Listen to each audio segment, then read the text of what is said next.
Welcome back to LGBT ABCs. Today's letter is A, so we're going to talk about being affirming. My name is Maybe Burke, and you're watching Makeup for Lost Time. There's a lot of conversation these days about gender affirming care without a lot of conversation about what that actually means and looks like. I've been teaching about gender affirming practices for the better part of a decade now, and we keep coming to the conversation of why people need to be affirmed or need their genders affirmed, as if that isn't a thing that happens for cisgender people as well, as if there aren't full industries, $1 billion industries based on affirming people's genders. So what does affirming actually mean? What does this look like? I first heard the term in this context, I think it was probably 2017, being used as a replacement for the word preferred when we're talking about pronouns.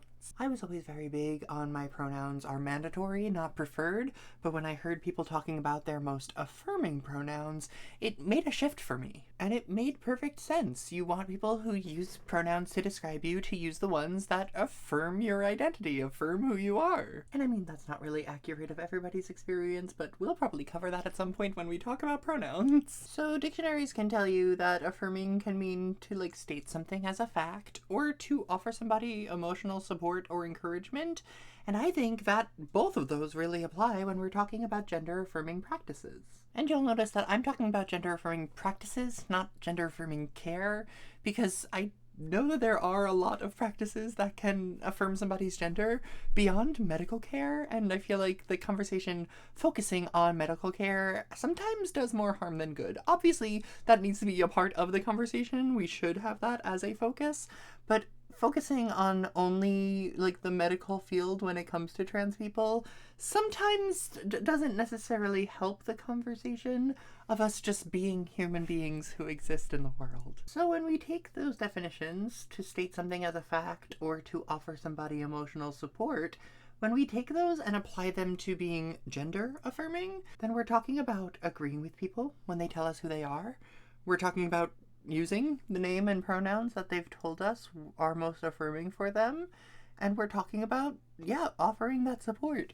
Checking in about what we can do to be more supportive and making sure that we are showing up for that person in every way we know how to. Affirming practices not only include ways that we interact with a trans or non-binary person, but also ways that we defend them if they're not in the room and they're getting misgendered. Gender affirming practices deserve to be a constant and not a thing that stops happening when the person leaves the room. And like I mentioned before, gender affirming practices are not exclusive to trans and non-binary people. There are plenty of ways that cisgender men and cisgender women like to have their genders affirmed as well, and if they were going about the world getting misgendered consistently, either through language or through behavior and marketing and signage and things like that, it would have an impact on their mental health. And that's where the core of the conversation needs to be, that when people are not affirmed, when people's genders are not being affirmed,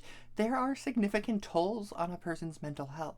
And there have been studies that show that just affirming somebody, just using the right name and pronouns for somebody, can benefit their mental health significantly. Which makes sense when you think about, especially these days, you turn on the news or even just open social media, you're bound to see harmful things about trans people, you're bound to see hateful language and hear all of these right-wing talking points. And so we have an opportunity and, dare I say, a responsibility to be the source of affirmation in a person's life. We have the chance to be the affirming person if that person doesn't have other sources of that affirmation.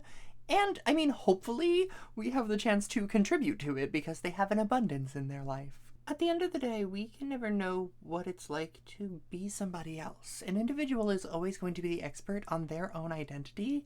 Our job is just to agree with that person when they tell us who they are. And obviously, if they ask for anything more than that, depending on your relationship to the person, there might be more of a conversation to be had. But we don't have to understand why a person identifies a certain way in order to affirm that identity.